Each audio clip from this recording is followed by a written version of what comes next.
M. Karen, can I get roll call? Lori, Yes. Rick, Here. Bridget, Here. Tom, Here. Brett, Here. Chad, Here. Whitney, Here. Very good. I need a motion to adopt the agenda. Any changes to the agenda? No changes to the agenda. Can I get a motion? Motion to approve the agenda as is. Thank you, Brett. Second. Thank you, Rick. With the second. Go ahead. Rick, Yes. Bridget, Yes. Tom, Yes. Brett, Yes. Chad, Yes. Whitney, Yes. Lori, Yes. Right at this time, I'd like to call on Board Member Powell to read the district vision and mission, please. Southeast Polk Community School District will learn, lead, and live. Success for college, career, and civic life. Engage all students in learning a challenging curriculum delivered through quality instruction. At this time, we'll stand for the pledge of allegiance. I pledge allegiance to the flag of the United States of America, and to the republic for which it stands, one nation, under God, indivisible, with liberty and justice for all.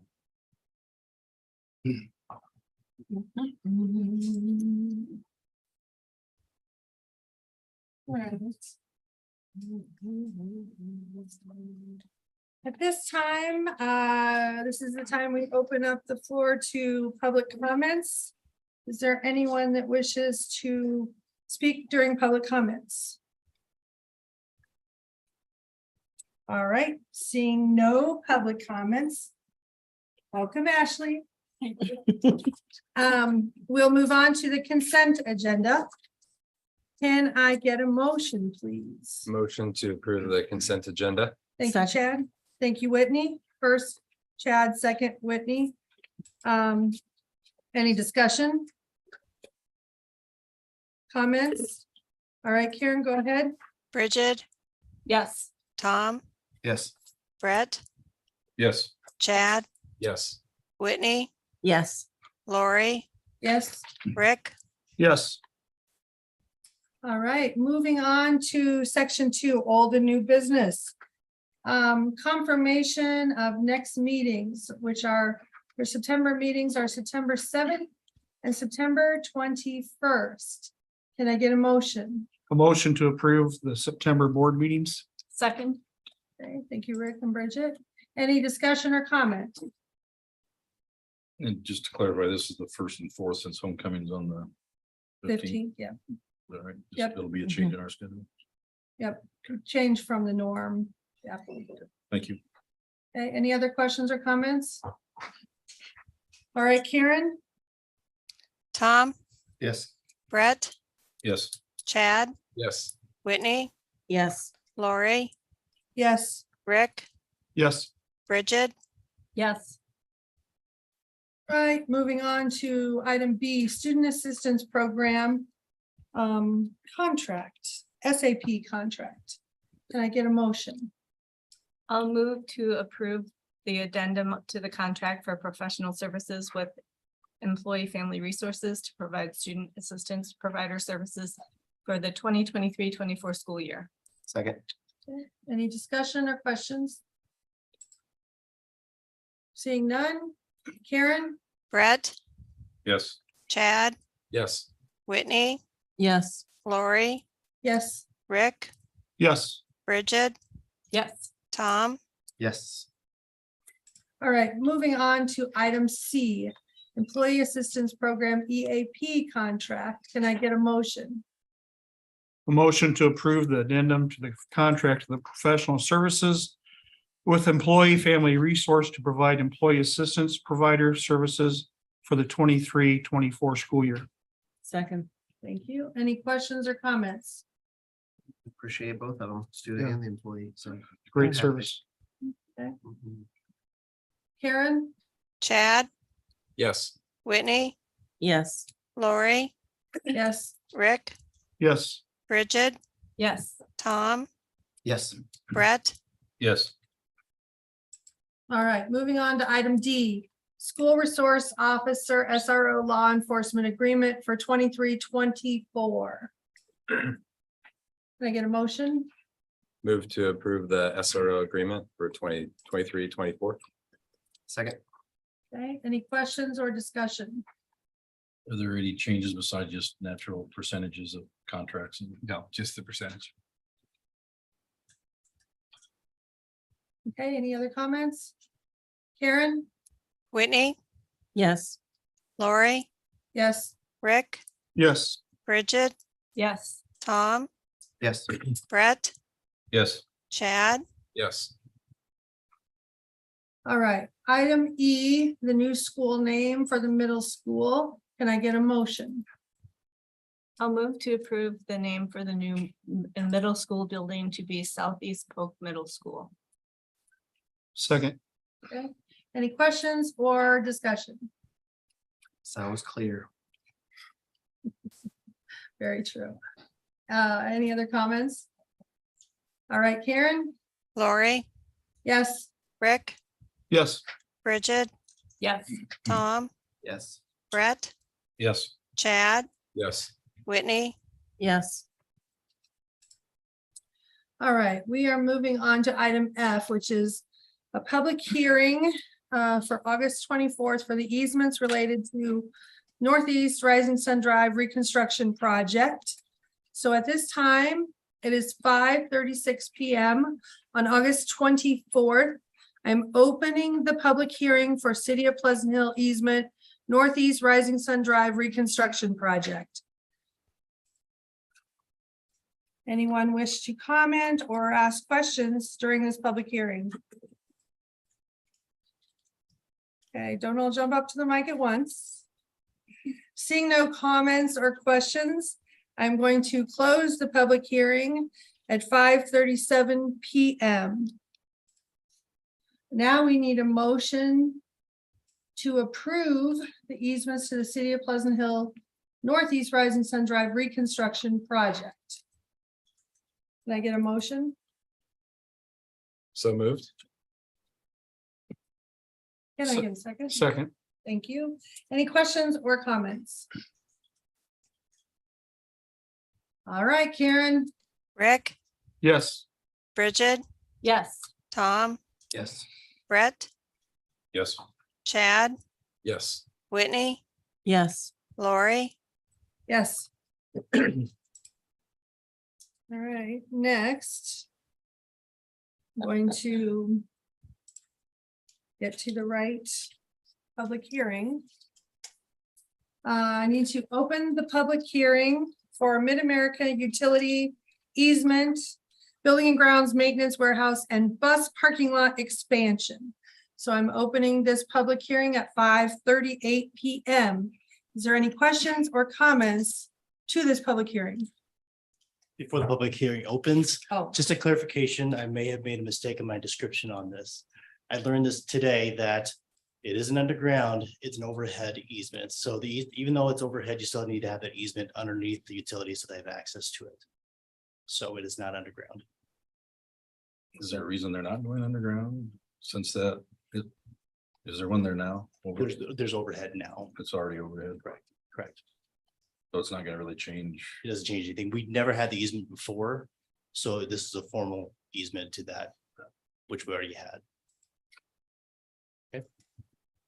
okay, so now at this time, I will amend opening my public hearing for Mid-America Utility Easement, Building and Grounds Maintenance Warehouse and Bus Parking Lot Expansion, all one word.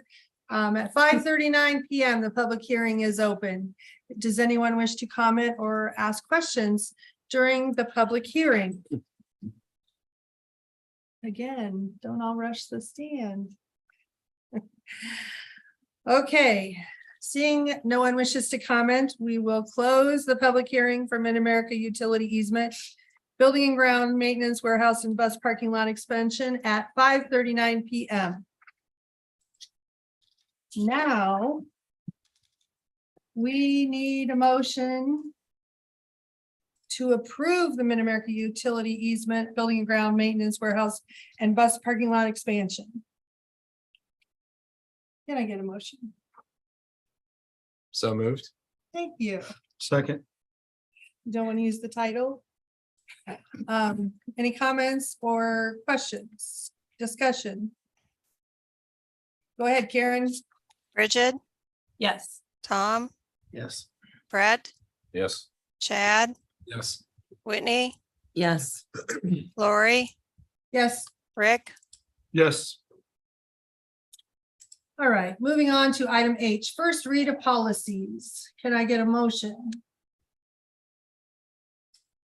Motion to approve the two policies. Thank you. Can I get a second? Second. Bridget, Yep. seconded that. Thank you, Brett. Eddie.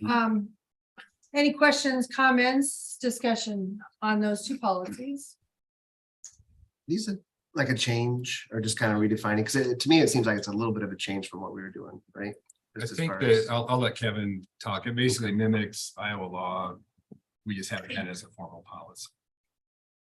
Yeah, the idea of public purpose has been around public institutions, public organizations forever. This just formalizes what we have as far as policy, which we didn't have policy before. So it just makes those definitions for us so that if there are questions in the future about things that might not be public purpose, we can follow on this board policy.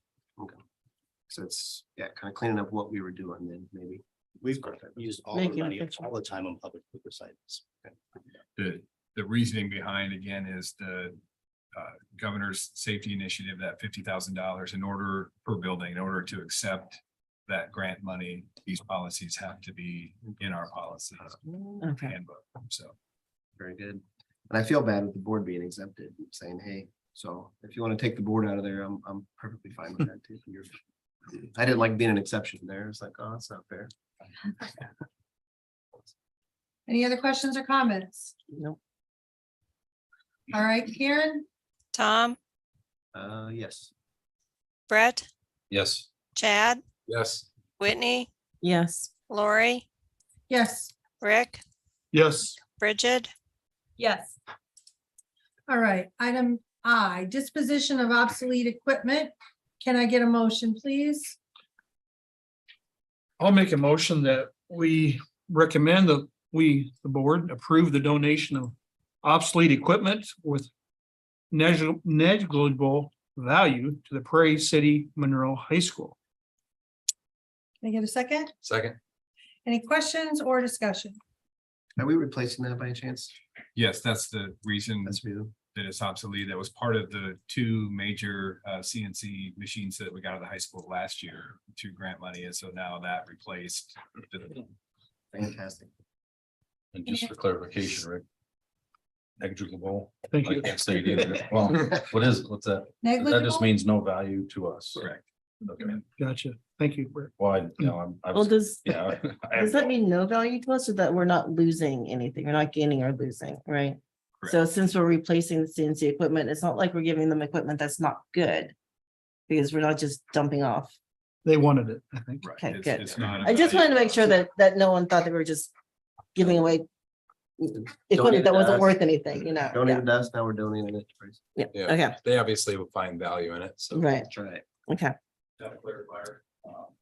Take the depreciation life of this. This is totally depreciated. Okay, So negligible value is it's all depreciated out. To use this machine, you have to use a floppy disk. Wow. nice. Prairie City has floppy Let's think of. disks. You can upgrade it. I think it's like $1,800, $2,100, Oh, something to put the goodness. new, I don't know, something inside of it that would have it be more usable, but we do not need to do that since we have a brand new one. But for Prairie City Monroe, to have this as kind of the beginning of their program, it's a significant Nice. lower amount for them to upgrade this to a usable state than to buy brand. Okay, It's hard to believe Thank in you. 2011, we were still using floppy disks. It's where we are today. That's just mind boggling. But thanks for the clarification. Anytime. Did Jason run some, did you run some backup floppy disks for him? Do we have anything else that has floppy disks that we need to get rid of? do we need to define what a floppy Easy. disk is for some of the people in the room? They're excited to receive it. Any other questions or comments, you guys? No. Been clarified. All right, Karen, Brett, Yes, absolutely. Chad, Yes. Whitney, Yes. Lori, yes, Rick, Yes. Bridget, Yes. Tom, all right, moving on to section 3. Topics for discussion, starting out with the superintendent's report. Thanks. Good evening. Some good news and highlights here. 2 days in the books here, the 23-24 school year for students. We are glad to have them back. And it's great to visit all buildings yesterday. Joe will share numbers in a minute, so I'll resist the temptation to steal his thunder. You've got it sitting there. Weather certainly threw a wrinkle for us, but thank goodness we've got air conditioning in all of our buildings. And I want to give a special shout out and thank you to all of our custodians and buildings and grounds staff. We're literally minute by minute checking temperatures, humidity, and making sure that those things were working correctly, because it's been a battle, and we've had help too from some outside vendors, but been able to keep that going. And on top of that, the buildings look great. When you get a chance to stop in and visit, I encourage you to do it because you can really see the pride that was taken this summer and how good everything looks. So great to be back and started. Just a quick review of those natural things that have happened in the last week to get the year started off. The welcome back breakfast, thanks to the chamber and everybody that helped make that happen. Black and gold night in the stadium ribbon cutting was a special night, a lot of fun. The Southeast Polk night at the ballpark, absolutely looking back on it, perfect weather, really nice event.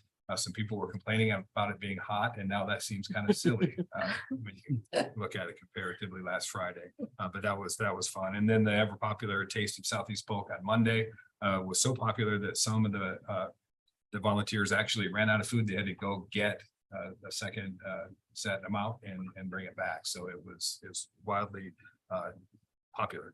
And so a big thank you to all of them for donating that. And then we haven't met since we had the steel topping ceremony, and that was also a great afternoon. Fun to see that kind of come to place, and then be able to tour through the building as well and see how that thing is moving along and the progress that's being made there. So that's my update here. You can see my list of meetings and be happy to answer questions. Any questions? Okay, moving on to the enrollment update.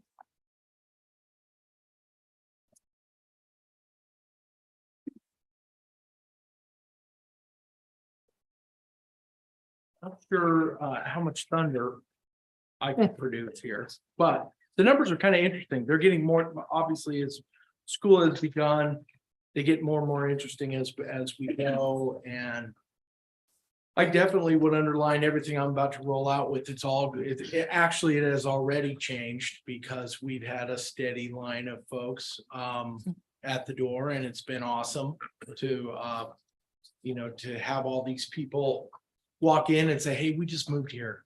What are we supposed to do? So it's awesome in two different ways. You go, oh gosh, we have a long way to go in a short amount of time.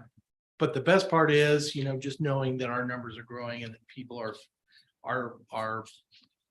living in our school district who obviously never have before. And that makes that's really reassuring that the cities and our school district and places like that, we're a desirable place to be. And that's always a good thing. I know I kind of wear that saying out every year, but when it just keeps reproving itself every year, it gets fun to continue to repeat that year after year. In July, when we compared our numbers to those same days in July a year ago, we were down about 133 students. But currently, right now, we're up 21, which is fantastic. And like I said, those are yesterday's numbers. I think they'll look different even tomorrow. But it'll be plus something even more, because obviously we're seeing a lot of families coming in and not tons of them going out right now, which is fantastic.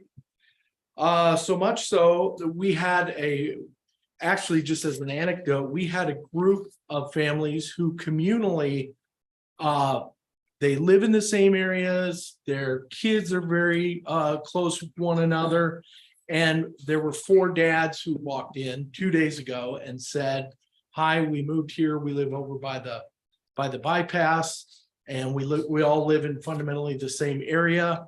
And we have 16 kids between 4 family, 4 like family units that communally sort of operate for the village to raise all 16 kids.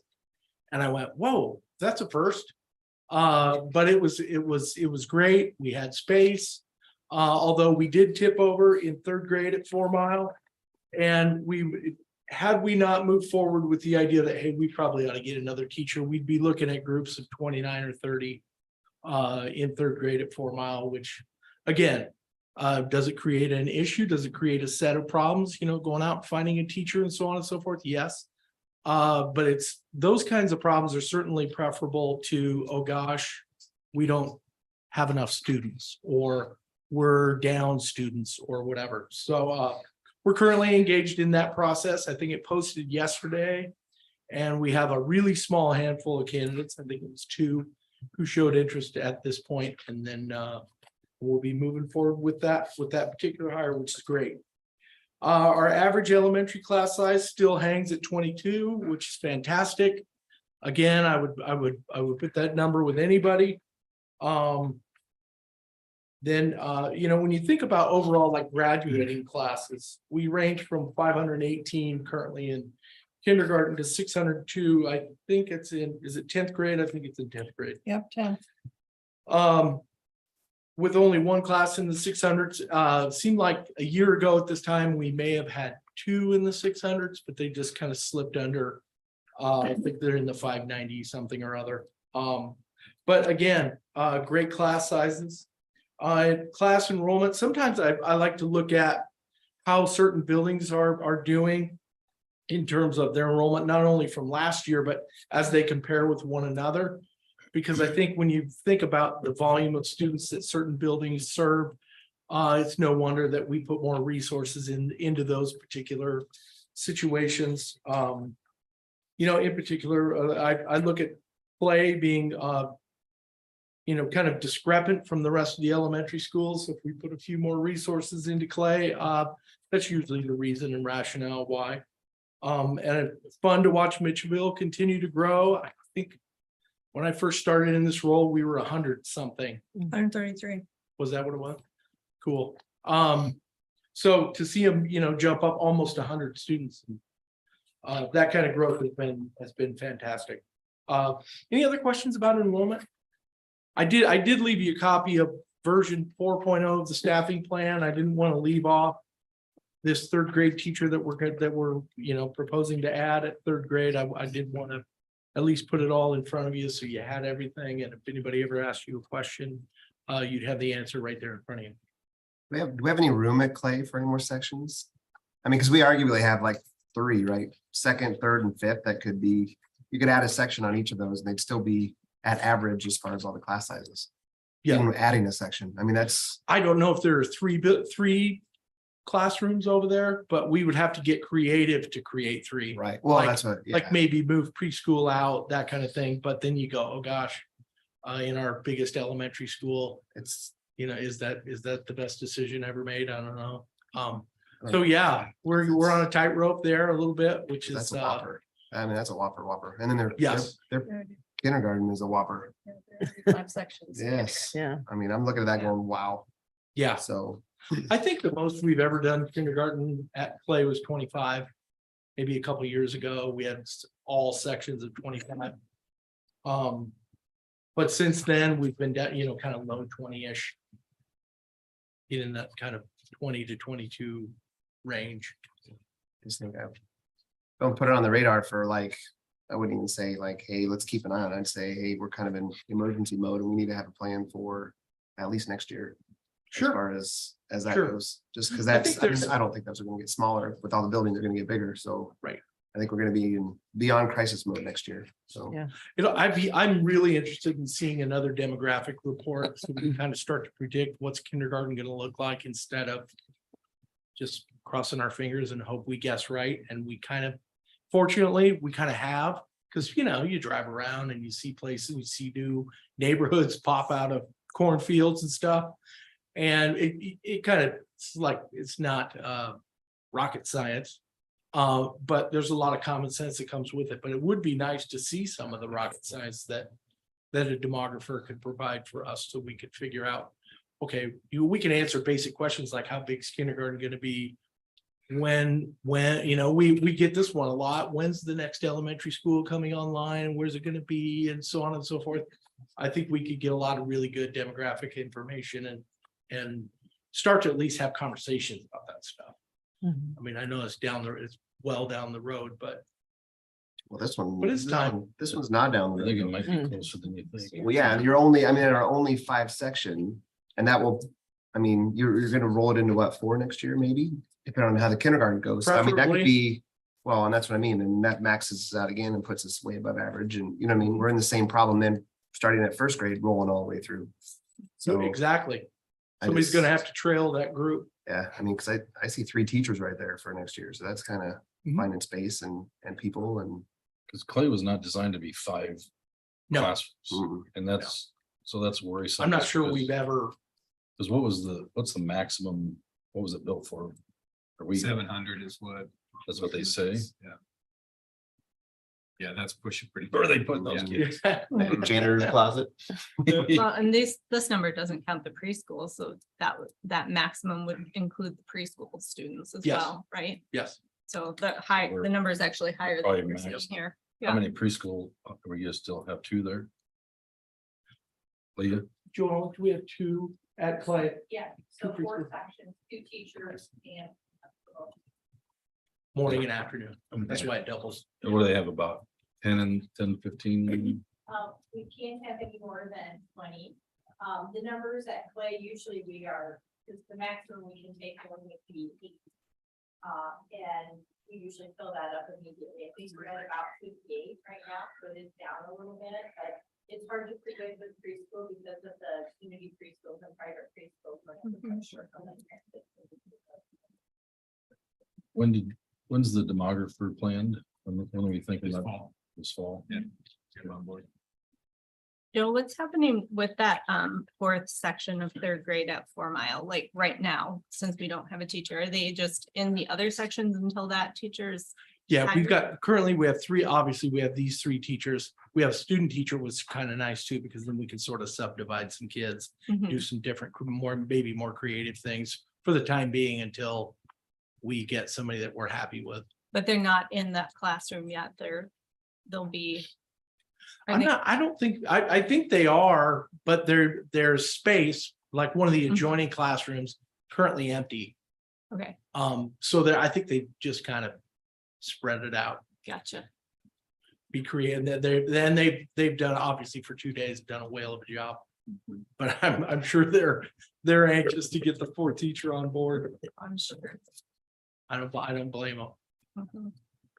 Well, just, I know this is probably premature, but it's not premature, I guess, in my mind, thinking of what the demographer says. Is we can't build a school before next year. So does Altoona, Centennial have any available classrooms if we had to put, because that's gonna be the thing, is we don't want to overcrowd another school to alleviate a problem in another school either. So I mean, I guess food for thought, I'm just talking out loud, I'm not asking for a response by any means, because nobody has an answer yet, but.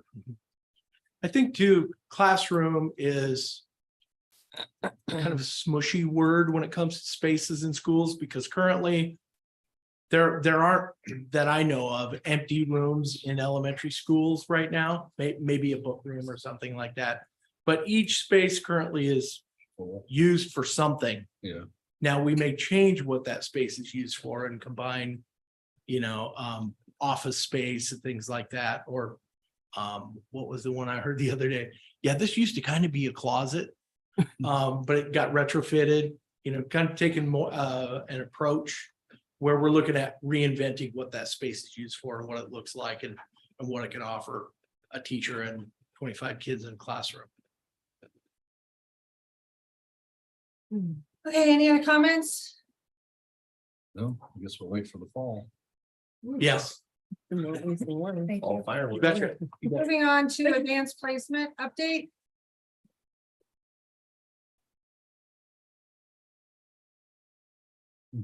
Good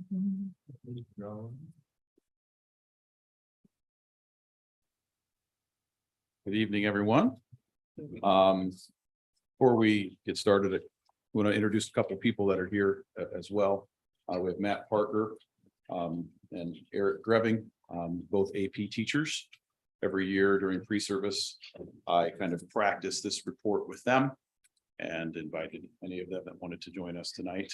So when we get to the kind of question and answer session, they've been prepped. So if you have any questions for them, feel free to They have all the knowledge. ask away. Right. I'm the one that just gets to kind of ride their coattails in this presentation. So same format as we've gone through before. I'll hit some highlights in some of these slides and then kind of go through questions either as they come up or we can go till the end. Some things I'd like to point out here again, January enrollments. Most of our courses that are AP courses are year-long courses. Students start on the first day of school. Some of our courses are semester-long courses. So I kind of look at our enrollments on the first day of the second semester in January. And then I look and see how many of those students actually took the exam. So that exam participation rate is a simple calculation of the number of exams taken divided by the number of students that are in January. And as you can see, almost 90% of our kids that started the course in January ended up taking the exam, and that is by far our highest number. So that's really, really great.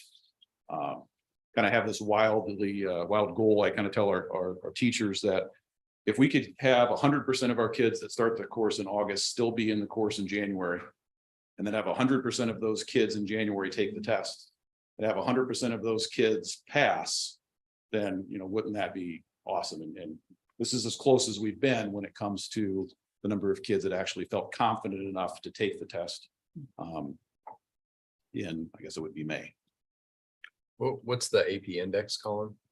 AP index is the total number of exams divided by your graduates. So I put estimate because that comes out, I think it's in the spring, I think. It's not available now. So I just did the 429 divided by 569. That's where you get the 0.76, but we'll get an official number from the Bell and Blank Center. Again, I'm not exactly sure. I don't remember the date when they do that. And that wouldn't be like 76% of the students took an AP class, but No. because you could take multiple. Right. tests. All grade level kids contribute to that 429 exams. Okay. For this year, 569 is that year's seniors. So it's a metric you use to kind of compare. But there's a couple of different things we're looking at there. I have some information at the end about last year's graduating class and what percentage of those students took exams. Okay.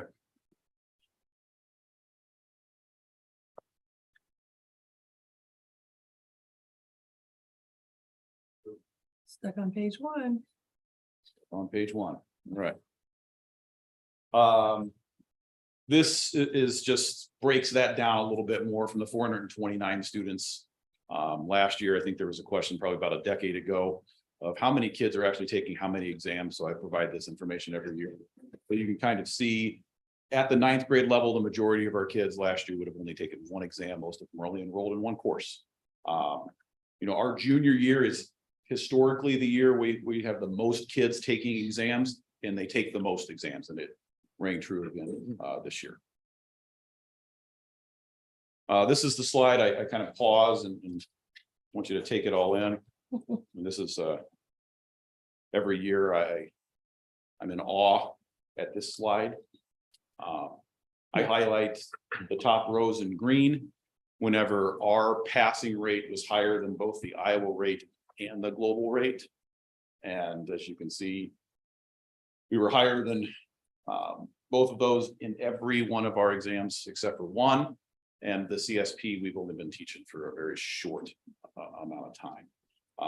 We were higher than the global rate in the CSP as computer science principles, but that was the one that wasn't green. If you look at the very far column on the right, our passing rate this year was 82.28% compared to the Iowa passing rate at 63.78, which is a significantly bigger number. Okay, I mean that's really, really great. You you look at the bottom row, it shows you how many students got fives, which is the top score on each one of those exams. And we had 94.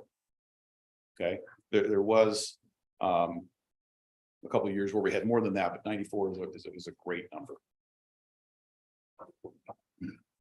This next slide just kind of puts some of that all kind of together so you can compare how we've done historically. Again, the passing rates historically. In the 2022 year, that 85.15 was our highest, and that was really, really great. This was our second time we've been in the 80s when it came to passing rates. You can see the average scores that our students got. Kind of put that on this. This is a new slide. I haven't provided you with that information before. So again, our average score was a 3.57. Passing the AP exam is a 3. And then you can see the perfect scores or the scores of 5. I did cut off a couple years just because I can't put all of the years on the slide. 2016 and 17 are 2 years that I cut off on all these presentations. We did have 124 5s in the year 2016. So 94 wasn't our highest, but it was an extremely high number. Here's the slide, Mr. Crabb, about kind of how many kids took exams by graduating class. So the class of 2023, again, 569 graduates. Over their course of high school, they took 405 exams, and those 405 exams were taken by 176 students. So you can see that, you know, just over 30% of the graduating class took exams. And that class's graduation rate was, or not graduation rate, excuse me, passing rate was 84%. So, you know, the number of exams for that class wasn't as high as maybe some of the other graduating classes, but their passing rate was higher than any passing rate we've had on a graduating class. A couple more slides. Again, the AP Scholar, there's some descriptions down below what those different levels are.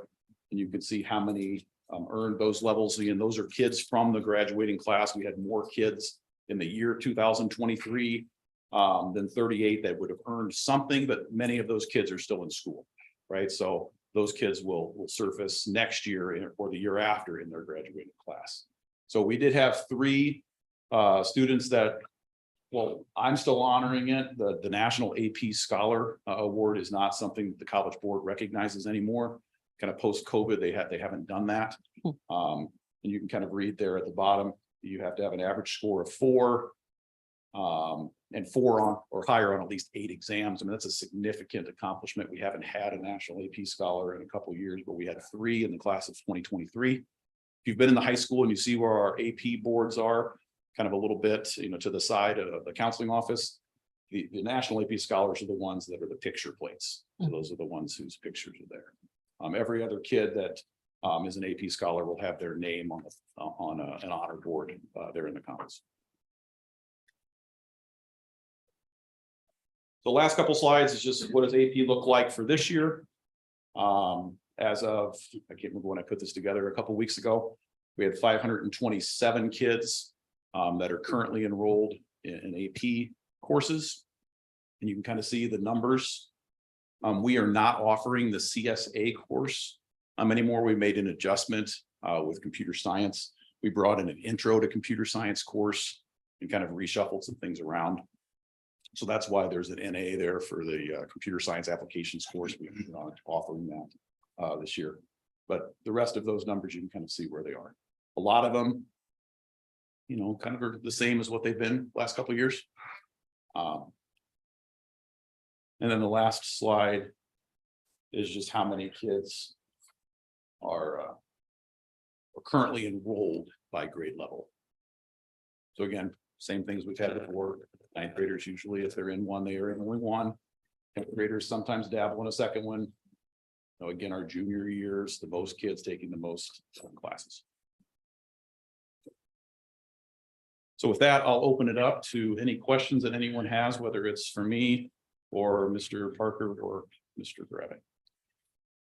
I'm just curious, how many complaints did you get about the proctor? Most, I mean, some.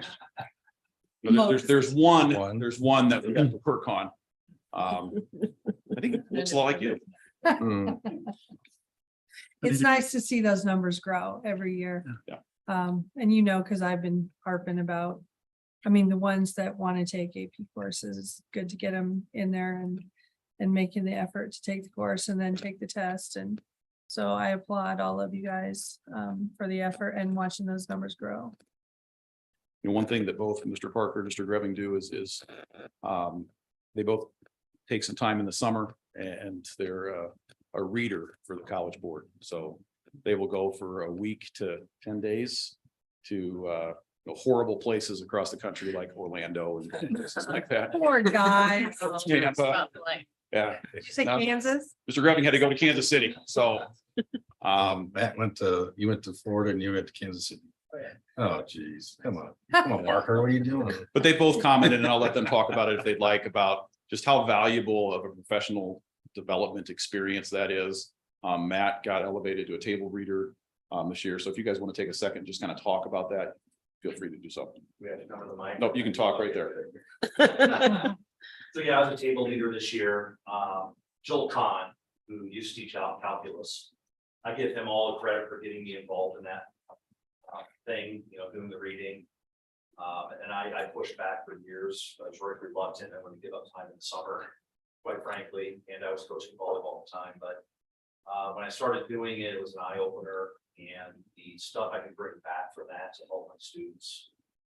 And then I kind of followed his footsteps, and also being a table leader. It's more of a, I don't know, it's more of a position of you get to see more of the inside workings of how the test is created, how it's scored, and being able to help my students with that inside knowledge is tremendous. Yeah, I'll second that. I teach AP World History, and one of the key components is essay writing. We have notoriously hard essays. But it's been nice over the last couple of years when parents and kids say that, hey, you really teach the writing well. Like, the parents are having them take my AP class for that exact same reason. And there's no secret to it. I'm just doing the reading. Like, I know exactly what's the expectation for the essays, and as such, then they perform really well on them. So it's instrumental. Anything that can encourage other teachers to do it, really good. One serious question, since we have teachers here. Just curious, this past May when we did this, it's the first time we had a few of the tests that were online. They used their Chromebooks. Thank you for Jason and his staff that made sure that we all had Wi-Fi, but did the kids enjoy that more than the old fashioned paper and pen way? I mean, or you didn't get any feedback? Well, I was the only, his test is still up. So, Okay. they seem to really like it. College Board did a pretty good job with the system for multiple choice and essay writing. And so we did it like, I think about 2 or 3 weeks before the test, they had mock tests and stuff. And they felt really comfortable with them. Everything that you need to do to find success on the AP test, they can just do digitally. I was actually pretty impressed. One thing I noticed, and I'm sure you got feedback from your students, was if they're using their Chromebook and their Chromebook's open like all of ours are right now, if they ask to go to the bathroom for a couple minutes, and if they come back, if their computer went to sleep, they can't continue the test. And that we had, unfortunately, like 2 or 3 kids that couldn't finish the test, which I felt really bad. I'm sure you got that feedback, right? I guess maybe that didn't happen to any. Well, your kids are probably smart enough, like He hopefully doesn't all let our him go to kids. the bathroom. Yeah, well, that's not the point, but I'm kidding. since both of you do so well, I guess you're the one that does the online, but they can go to their computer. I'm sure they're tech savvy and program how many minutes before it goes to sleep. And so they have a little more time, where a couple of them might only had 2 minutes on there, and they come back, and I just felt really bad as a proctor to say, we can't get back on the test. I think we had probably 4 or 5 different courses. I think every course that offers the online option we took. And in our kind of school year AP meeting with teachers, Valerie Powell, who is a counselor who coordinates this for us, asked them all their preferences, what their thoughts were, and it was unanimous. All the teachers that had the option of the online test the feedback they got from their students is absolutely. I have an essay versus the handwrite Oh, one, yeah. but it's this. Yeah. I guess a better system for that. Yeah, question. So on the AP exam, it is your, looks like third slide. For 2023, you had 429 total AP exams is what it shows. What's the difference between that and the slide with the percentage of total exams only 405? What's the difference? Well, which slide are you looking at? So the third one, which is the AP exam frequency by grade. This one? Yeah, where it says 439 or 29 at the bottom. Yep. And then it'll be your fifth slide or sixth slide that has total exams 405, and that's the 84% slide. So what's the difference between those two numbers on the total exams? This was the number of exams taken by the graduating class of 2023. They took 405, but in the year 2023, we had 429 taken by all grade levels. Oh, gotcha. Okay. All right. Yeah. And then my comment to you is more just kudos. It's just obviously great to see that when you look at that slide 4 with all the green, the Southeast Polk pass percentages over the Iowa and the global. I mean, that's pretty phenomenal just to be able to see that we're rising from our COVID years and getting back to, and even actually when you look at it through the COVID years, I mean, we maintained some. So it's good that our kids, you know, that are taking those AP are taking it serious and just fulfilling, but it wouldn't be for teachers like you. So thank you very much. We saw, at least I saw, I think it was pretty universal. We saw a big dip in 20 in 21. And then it seemed like last year, 22, the kids just seemed going back. And then this year was even better. So at least of the AP student population, I don't know if we could point to COVID and say this led to, big detrimental things. They're back at it. Yeah, well, yeah, even in 21, you had 186 students with exams, and I mean, your number was 65% then, which still for that time, that's still pretty good, and 84% passing. That's some big news. So thank you very much. You may have any other questions? I'd just like to throw out some kudos too. Mr. Pettit, I really appreciate the way that you break down these numbers. You've obviously put some effort into analyzing every angle of grade level and all these different percentages. And I think it's awesome that you highlighted the green there. I mean, the fact that we're having so many more students really jumping into this and sticking it out, because you could obviously take the class, just decide not to take the test. I think that's pretty amazing. I also appreciate Eric and Matt, you're kind of going the extra mile and elevating your own game to really help our students. I think that's awesome. Really appreciated. One question that I do have is, so with this, we're seeing students achieve at pretty high levels here. How does that translate, or what are we seeing like after they graduate? Are they able to apply a lot of these credits that they're getting from their AP classes, or do we have any data or information on how that translates going forward? Yeah, it's really hard when it comes to credits that are accepted at colleges, because every college has their own kind of rules on what the scores have to be. At some schools, they would not give you credits, college credits. If you get a 3, you have to get a 4 or 5. Others, you have to get a 5. I mean, so it all depends on where students go to school. So I do not know what percentages of those passing scores would actually have resulted in accepted college credits. Other schools have like a ceiling on how many college credits students can transfer in. I didn't know that until my actual son is at a school that has that. So I don't have that information for you. Okay. I mean, I don't think that's the only goal of, I mean, you're taking advanced coursework, you're learning a ton. It's not just that, this results in credits for global Well, studies. actually, it does save you quite a bit of money, I think. Yes. In my kid's case, it saved them, they were both second semester sophomores when they graduate high school. So. Yeah, this coupled with our DMAC concurrent credit, I mean, there's lots of opportunities for kids to get college credits and again, it's not a, I don't know, it's not a money grab where you just want to grab as much as you can. I mean, I think you want to, be intelligent about which courses you take. Is it a course that you would take in high school so you don't have to continue in that, program? You can take a fourth year of math at Southeast Polk. All of our fourth year math courses are concurrent credit.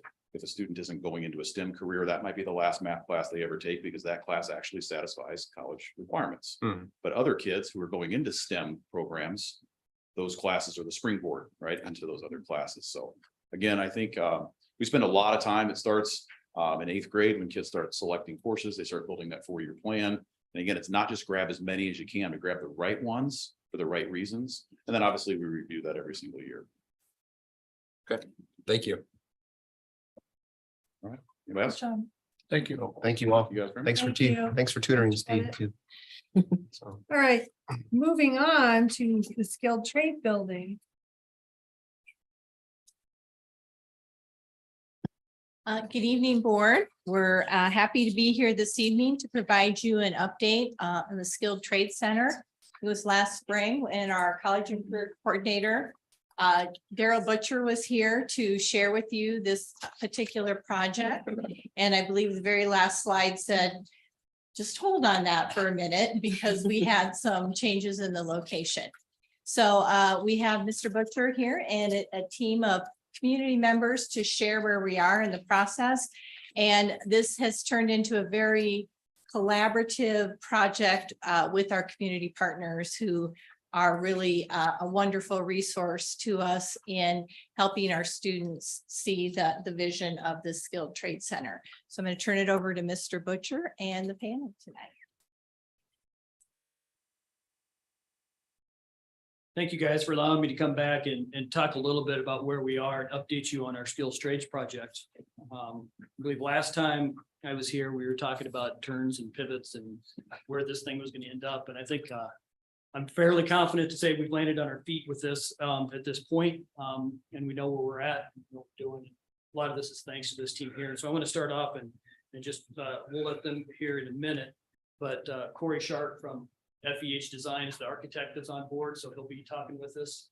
We have Holly Seeley and Xavier Robles from Ryan Companies who've been managing the project.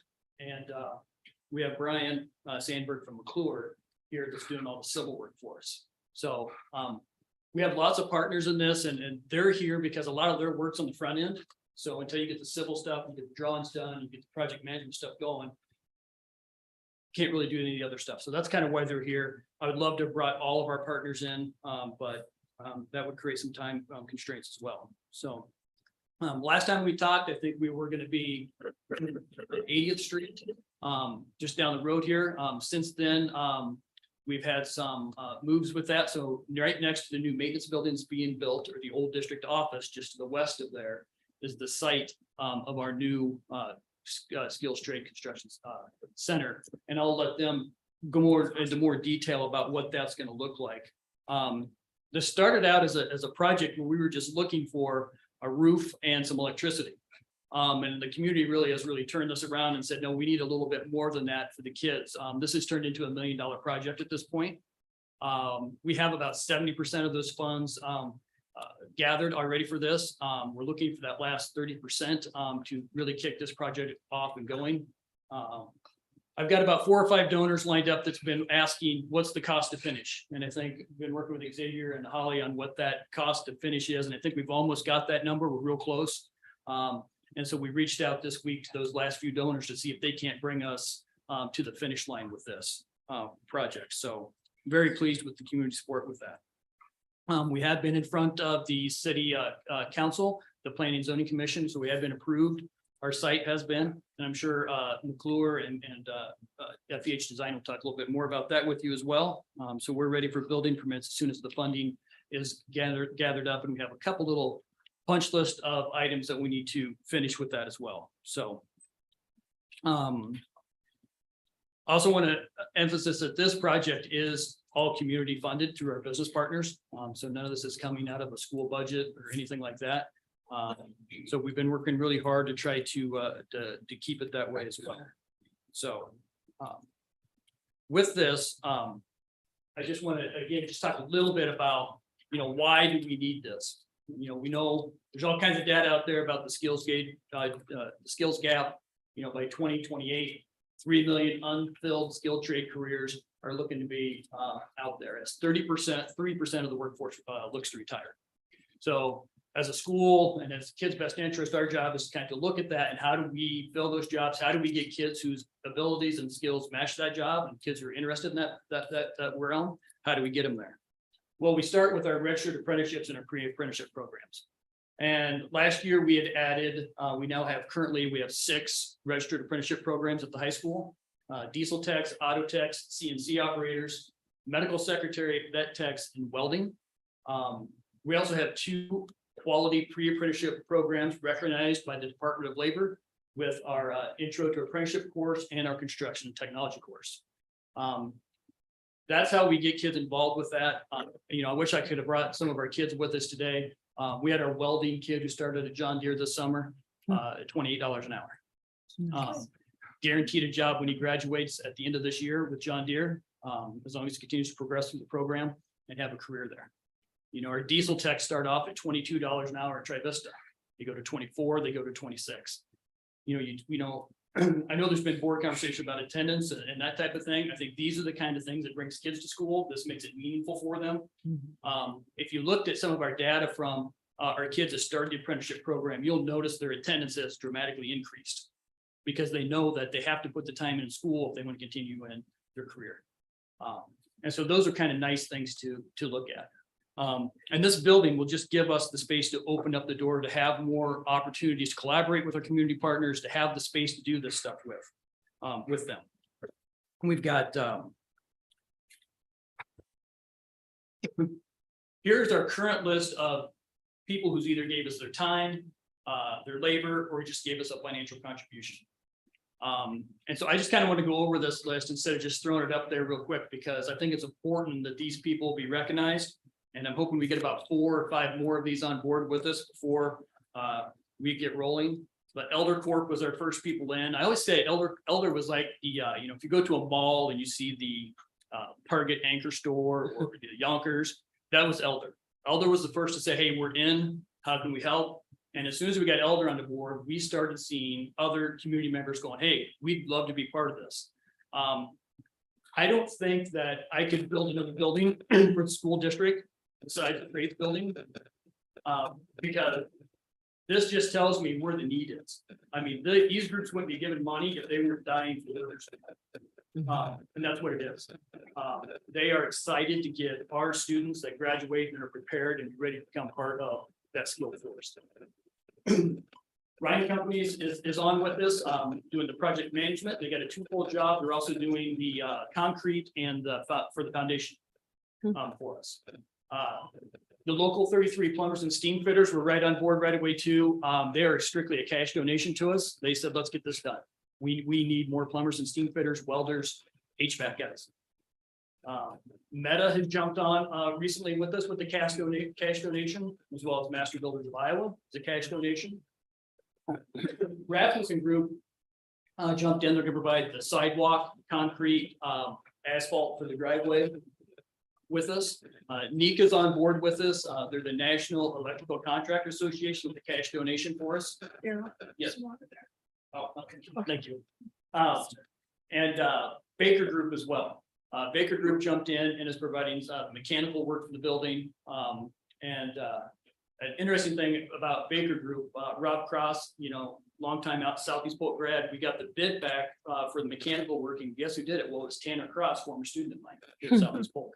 So it's kind of these names from Southeast Polk keep resurfacing with that. And with that, I want to also mention the local 33 plumbers and steam fitters. Jeremy Lundquist is with us today, Southeast Polk grad, but one of the first persons to jump on board and say, hey, the plumbers and steam fitters are in with this project. So yeah, we have Corey here from FEH Design with all of the architectural work, and I'll let him, I don't want to steal his thunder either. So we'll let him talk about that, as well as McClure is here, who takes care of everything that I would have never thought of when you build a building in terms of all the civil work, in terms of where a fire hydrant has to go and how many feet this has to be and all of those things. So thankful for them. US Erectors is on board with us to help us provide a building, so they will provide the structure for us. Jay Petticord out of on Grant is providing all the trash dumpsters and stuff to get hauled out of there. Northwest Rebar is in for what they just started, rebar. So they've donated some rebars to this project as well. PDM out of Carlisle is now with us. They are providing the trash enclosure, and they're going to provide the railing for the mezzanine that we'll talk more a little bit about. So Elite Glass is providing the windows and the entry door for us. So that's another partner that just came up with us as well. So I just wanted to make sure, instead of just throwing those in front of you, we actually got to say a little bit about these guys, because without this group, this wouldn't be happening. This group has met every Thursday at 10 o'clock for the last 10 months. So, and you know, and sometimes it's a short meeting, we get things going. Sometimes we have more discussion, and sometimes we got some hurdles to get through with the city. But I think we've kind of gotten through that group. So with that, I think you've heard me ramble enough. I think what we really want to hear is from the people who really know what they're doing with this project. And so we're going to start with Corey and let him begin to for his design. Thank you, Daryl. Well, good evening, everyone. So excited to be here today to talk about this project. As Daryl said, I mean, this has been a really incredible process with all these different business partners as part of putting a building together for the school district. It's a very unique process to what I'm used to doing. I'm sure what our partners are typically used to doing. I want to share a little bit about FEH Design. I'll let Ryan Companies and McClure share a little bit about the work that they do. FEH Design, we've been around. This year, we're celebrating 125 years as an architecture firm. Our firm is rooted in public sector design. We consider ourselves an expert in educational work. We have offices in Sioux City, Des Moines, Dubuque, and Wisconsin. We've got about 50 employees across those 4 different offices. This is a map of all the different educational work that we've done over the last 125 years, and we're all over the state of Iowa. Not shown here is the work we've done in South Dakota, Nebraska, Missouri, Illinois, Wisconsin, Minnesota, but we do a lot of schoolwork. I was looking back in our archive. Somehow we've not done a whole lot of work for Southeast Polk School District. As a graduate of the class 2006 here at Southeast Polk, can't tell you how excited I am to be here tonight to work on this project with you all. I also brought my coworker Caleb Sturts, who's also in our office and also a Southeast Polk graduate. So he's pretty excited to be here. Just lives down the street. So thought he'd pop in tonight. What year? Oh, Both. Yes. Caleb is like joke around in the office. You guys are talking about AP courses and things like that. We both took drafting classes from Mr. Van Way at the high school. So pretty neat. I've been in the field for about 12 years. Some recent projects that maybe you're familiar with. I worked on the Pleasant Hill Public Safety buildings that were out on 70th and Martha Miller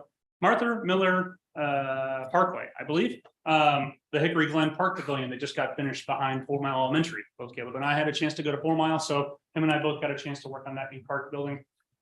Doing some stuff in Polk City, Living History Farm, Science Center, Iowa.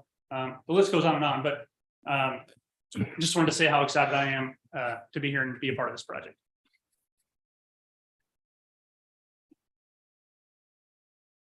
Thank you for having us. So I'm Brian with McClure Engineering.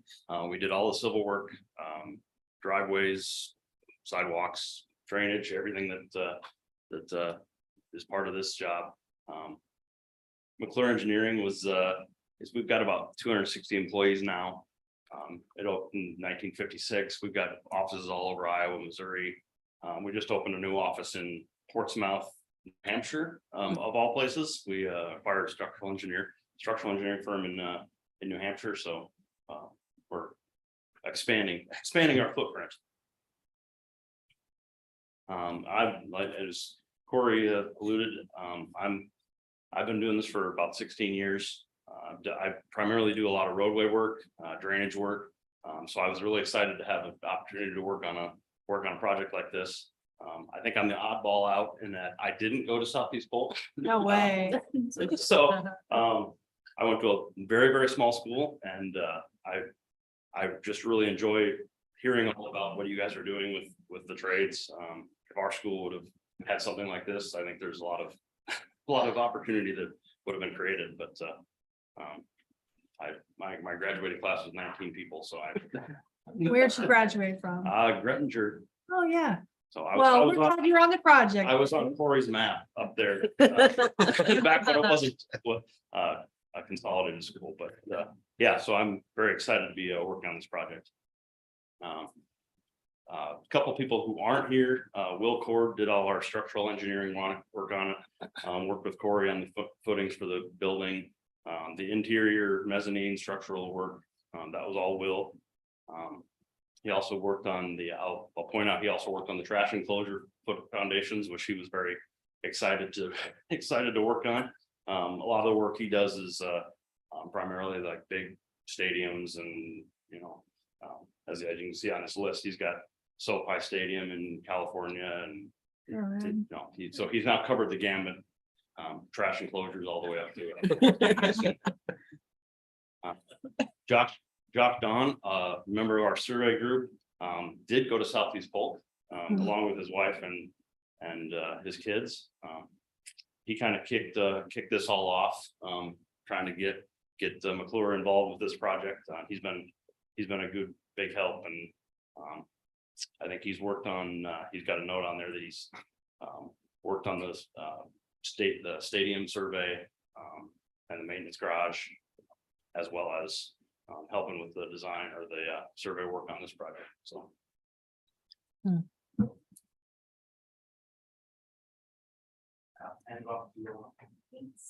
Hi, I'm Holly Seeley with Ryan Companies. This is Xavier. So we're helping Daryl out as a general contractor for the project. So helping out, like he said, getting the budget, schedule, procurement of materials, all of that, so it all lines up. So once we say go, it's all here and ready to go. So that's what we're kind of doing on the project. So Ryan Companies, started in 1938. We have 19 offices across the US, 3 here in the Midwest, and we're in Des Moines. Basically, Xavier and I, our main goal is to make our clients happy. So we're always there from beginning of the project all the way to the end. So whatever our client needs, that is our main focus on the project. So I'll have people ask us, like, how much time do you want us, or will you be on the project? It's really like, how much time do you want us on the project? Hopefully it goes smooth. We're just stopping in to say hi.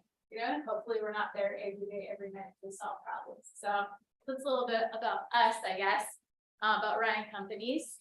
About myself, I've been with Ryan Companies almost 2 years, but in construction for 21 years. I did go to Southeast Polk, graduated in 2001, picked at DMAC for architectural technologies, and then started right away in construction. So it was kind of funny because I was 20 when I started construction then, and everybody likes to go for drinks in construction, and here I was like, I can't even go to that floor. So it was kind of funny, but I will say I took the drafting classes and everything in high school too. So great experience. I loved it.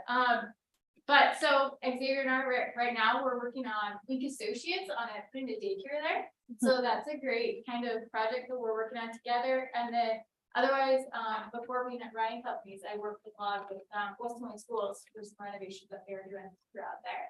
So that's a little bit about me. Okay, so again, my name is Xavier. So I've been with Ryan Companies a bit over a year now. I did my co-op with them when I was at Iowa State studying civil engineering. So my last year, I decided to do a co-op with Ryan Companies. It was great. It was like getting to learn how to do the job before they hire you and pay you the full benefits and everything. Just so if they mess up, you're like, okay, I mean, we can still hire you, right? But no, I didn't. So I got on. It was pretty fun. Yeah.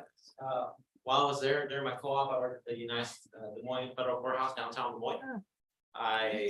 When I joined on, I kept working in that one, and I transitioned over to client services, where, like Holly said, we worked with the main project I'm working on was Link Associates Daycare. It's a tenant remodel of an existing space.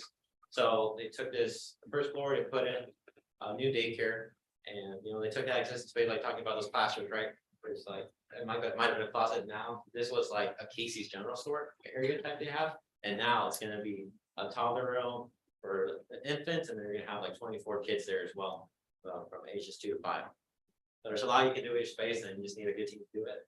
And working with Southeast Polk, it was great because back when I was in high school, sadly not a Southeast Polk grad, I'm from the one public school system, right? But that's pretty good. I took a metal working class, and being there was like really important. It's what got me interested more in construction and more in like the whole process. I feel like building a skilled trade center is going to be very useful in the future for everyone, like because college, it's not for everyone, but there's always something else, right? Like there's always like a special skill you need to learn, something that makes you want to keep going through your career and keep advancing forward. And with construction, it pays really well, since there's less and less construction people, pay keeps going up. So it's pretty good pay right now too.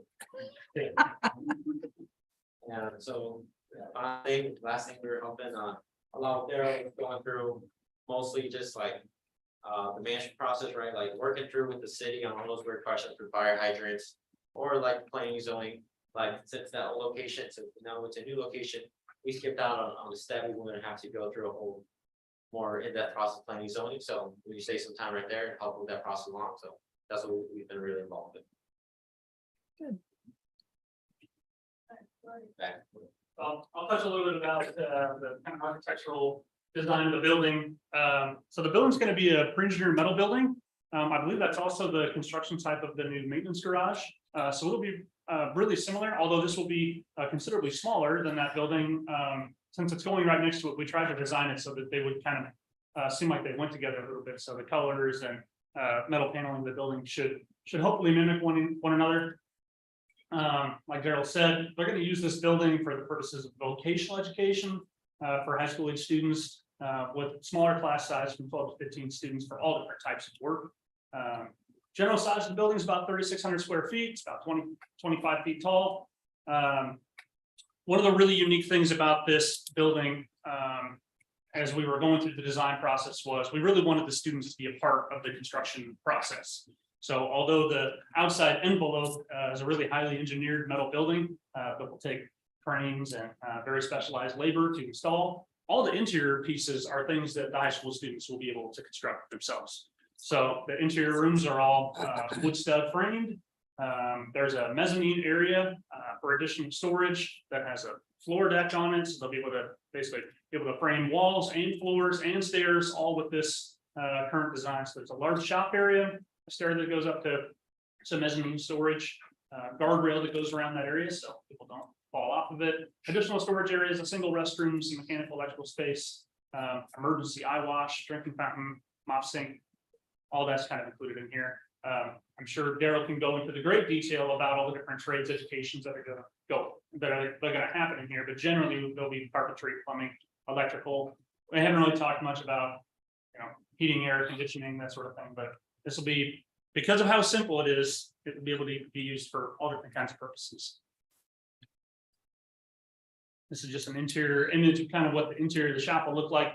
The bottom 8 feet. And all the walls inside of it will be clad in plywood, so it'll be really, really durable for the use of the building.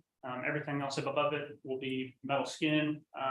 For the purpose of the budgeting, we also, we tried to design this building as simply as we possibly could to try and make it the most affordable for all of our different business partners. So we're still considering design options that might make it a little bit more affordable as well. But very simple construction for the building. Brian? Yeah, so a little bit outside the building. This is kind of a screenshot of what some of our plans look like. Obviously we designed for the new slab. We're putting a new paved driveway, trash enclosure. We've got water and sanitary sewer connections that we had to coordinate. There's new trees and new shrubs. There was one person that worked on this project that I didn't mention previously, was our landscape architect. Worked on the South Pleasant Hill guidelines on what they needed for trees and type of trees and where they should put them. And I believe the students are going to help do that landscaping as another piece that they can be part of. We're working with Keith Ellis through Pleasant Hill Parks and figure out where we can put it down that did give us a Yep. Yeah. And then we're making some minor improvements to the stormwater collection. That's kind of on the next sheet on the bottom left of the sheet there. in the parking section. To the north of where your new maintenance facility is gonna be. We're also adding pedestrian access, so people have an option to walk from the parking to this site. I believe most of the kids are gonna be bused to this location, but there is a possibility that somebody might need to park and walk to this facility, so. In order to try to maintain budget for this, we didn't include anything at the facility, so. I'm glad to use the parking target there. You talking about the parking that's at the maintenance garage or the bus garage? The maintenance. Yeah. Just on the, There's even parking spots to the north of that building. Say that again. They're leaving the parking north. yeah, I go back, there you go. Yeah, so the parking lots the parking spaces that are striped out on the south side there, those will be away, gone away as the maintenance garage is built, but then there's parking on the north side that will stay in place. Oh, so okay, that's the existing one. Okay, I get it. I see where it's at now. Okay.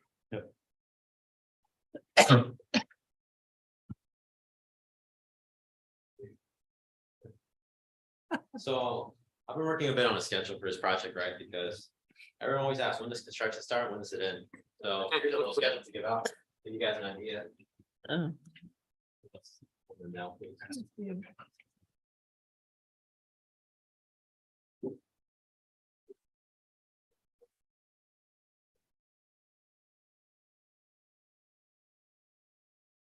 But general idea, once we go through and they'll finish up the final funding, that will be one of the driving factors for the schedule. So this is a general guideline just to see the whole construction process and see where everything lies. We're gonna start off.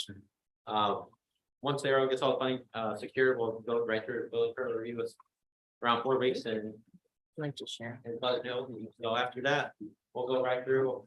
Construction started right now, tentatively looking at October 4th. And some of the key milestone dates, the foundation slab have that finished November 20th.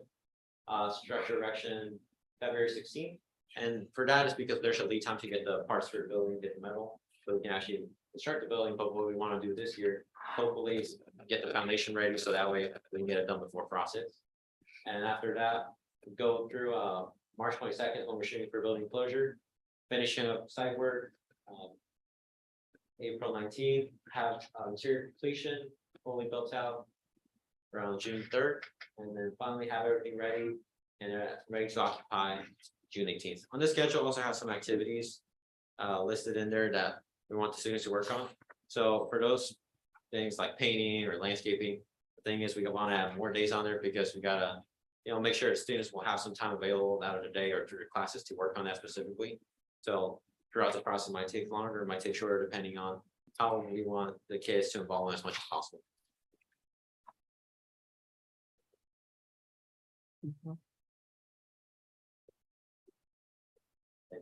Thank you. I think one thing to note, maybe that we haven't talked a whole lot about was, what are we gonna use this building for? Right now, the plan is our construction technology class will primarily be the use of this building right now, along with our electronics class when they do residential wiring. Our construction technology class will help with this building. I know they're gonna help with the framing out on the inside of the work. We've also talked with a lot of our contractors when it's safe and when it's applicable for our students to help the trades as they come in, they'll work along with them as part of their class. Because that class is double blocked every other day. So that'll give them some opportunity to have some hands-on experience with this project with our contractors with that. But aside from those two classes, there's probably lots of opportunity for us to expand our curriculum in other areas in the trades. And so we'll kind of assess that as we kind of settle into the building to see what else might fit and be a good appropriate fit for that. So any questions for me or anybody on the team here? Just got a quick one. And I know somebody's gonna laugh, but I would assume this is gonna have heating and cooling. Yes, correct. I knew you'd laugh, but it's gotta. Well, I didn't know if maybe like in this case, construction's outdoors, if it would just maybe have some big ceiling fans and. We had originally talked about just heat. One of the things we talked about by putting air conditioning in it, just kind of help material not warp stuff we got stored in there. So Okay. and so that's kind of why we went that direction with that as well. I think it's a great idea. Yeah. Yeah, I would assume that you'll probably find on days that it's moderately nice outside that those shop doors will be open. Just because if you look outside of that driveway space, look at the space that we have to as well to use with that, so. Well, I think this is a great idea. I mean, from the last time we talked, it's kind of evolved into something more than what I think your original Right. thought process was. And I want to say thank you to everybody that's putting their time into it, and especially even though you're not Southeast Polk graduates. Thank you for, I'm not a Southeast Polk graduate either, so I kind of joined your club there, but it's just nice to see when you see, I recognize Holly and the Sealy name at least, and I'm sorry, I don't recognize the other two, but it is nice to see you guys come back and put something into, because that's obviously it's not expected to do it, but it's good to see Southeast Polk people putting back into it, and this is probably that biggest piece of being able to do that. Sure. So I applaud you guys on that. And look forward to see what the end project looks like. Yeah, let's cross our fingers on the last bit of funding, so. Yeah, how much, I know you said like 30%, is that? Yeah, we're about 70% of the way there. So How what much is dollar amount would you put on it? We're probably around $350,000. Okay, So- that you're looking for? Yeah. So when might you put something out there into the public? Or are you sharing this yet, or, In terms of what we're needing, or letting people know what's happening? So if there are others that would like to jump on board. sure. I'm fairly confident that the 4 or 5 people that have been saying they want to be involved and want to know what that cost of finish is, will step up, and I think we'll be there. If not, I think that's, I've talked to Dr. Latham and Kevin about, maybe we sit down and figure out what are we gonna do with that? So after Labor Day, we thought we'd maybe look at that, kind of see where we are. Look at him back there. He's squirming. Well, Yeah, he's busy back. I always tell him, he's agreed to take cans at his house, so if you want to drop him off, he'll cash him in for us, so. But yeah, we'll look at that, to see, is there a different type of campaign we need to do with that if we come up short with who we've got in mind, but.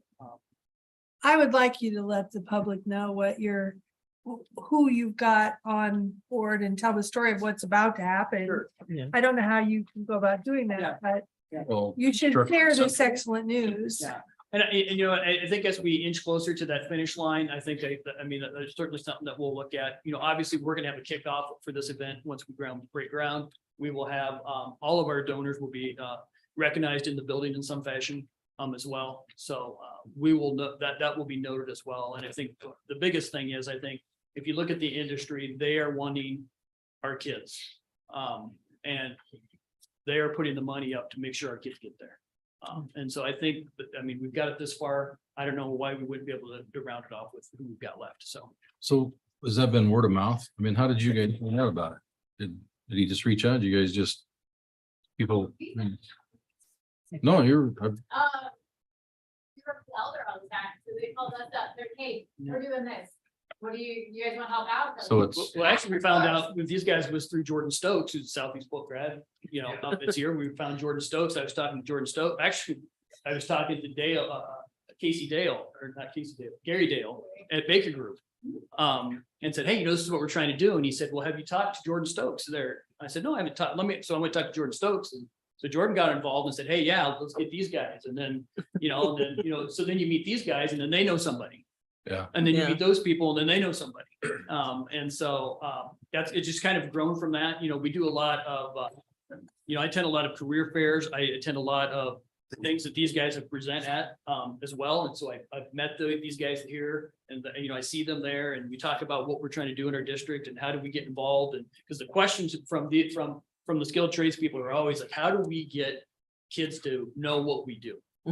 Because when you talk about, we have a CNC operator registered apprenticeship, but does anybody even know what that is? And how do you get, and so unless we educate kids and talk about that, so they're very interested in partnering with us to say, hey, if you're interested in CNC stuff, and now that we've got the 2 new CNC machines in our lab, thanks to Turner Construction and Master Builders of Iowa, who gave us the money for that, now they want to partner with us with that. So that's kind of a neat relationship. As you start to talk with one business owner, you find another one who says, hey, I think they might like, so you go talk to them, and it's just kind of, it's grown from that, so.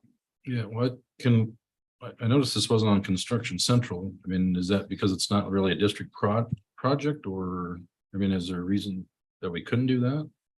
No, I think that's something we can publicize out there. That was Yeah, part I of the purpose of tonight is to start to get that word out. Yeah, and I didn't know if Yeah. it was just because it wasn't really a district project that it I wouldn't be think out it's there. just, it's Just evolves. rapidly evolving. It just, yeah, so- yeah, it is. So, Yeah, Daryl, thank you. I mean, this is awesome. I Yeah. think this is one of the most exciting, like, new educational opportunities we've had. Because I mean, it's like filling a big hole. And I think it's, yeah, we need to kind of like scream it out. And I'd like to see us promote this, maybe like at the football games on the board, like coming 2024. Do you want to be part of this? You know what I mean? Are you interested in the trades, that kind of thing? And I'm kind of spinning right now because I'm thinking, okay, my employment, I might go talk to them tomorrow too. So, but yeah, just kind of get involved. And I think that might well, it sounds push us corny, but to the finish line and beyond. maybe you, like they do at the Booster Club for Lori's statue, just buy bricks. You get Buy some bricks bricks or for- something to put at For the the, thing. yeah. I for the bet, I trade mean, you building. probably would get. I mean, I don't know how much money Booster Club raises on their bricks, but even if it's $10,000, that's $10,000 I'd more. say. And, I Right. mean, Yeah. I think Cheap. people would buy bricks, and I think you'd be amazed how many people just in the general public that support trades would come out of the woodwork just Yeah. to. Absolutely. I mean, this is a Get really, Jeannie I involved love and- this project. I love the fact that the community is involved and that the alumni are coming back. And I mean, it's grown from just a little idea into this amazing thing, and it's just gonna keep going from there. So I know community members are gonna want to jump in on it. So, Yeah. And that's our hope too, as we move forward with this. I mean, we know that this is what's best for kids. Yeah. With that, and not only that, then it frees us up with more space at the physical high school to Yeah. do, offer more stuff, because sometimes like, construction technology and woodworking, sometimes are scheduled on top of each other. Yeah. So when you're talking about lab space, this really kind of frees some of that stuff up, so. So you're gonna be moving a lot of equipment from the high school, like, are the CNC machines gonna move over?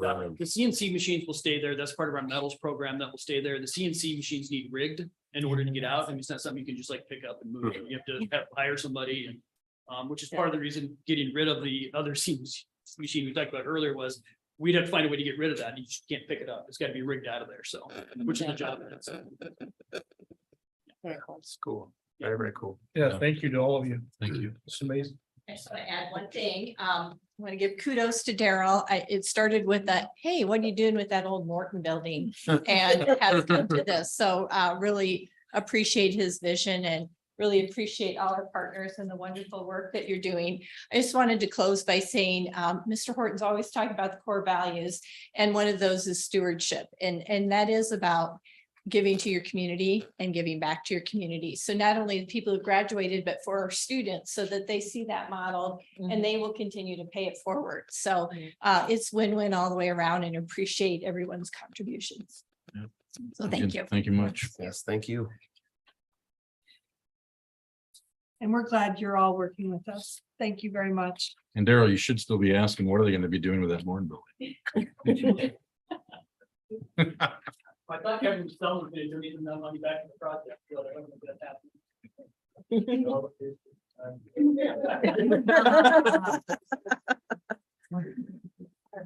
Okay, anything for the good of the cause?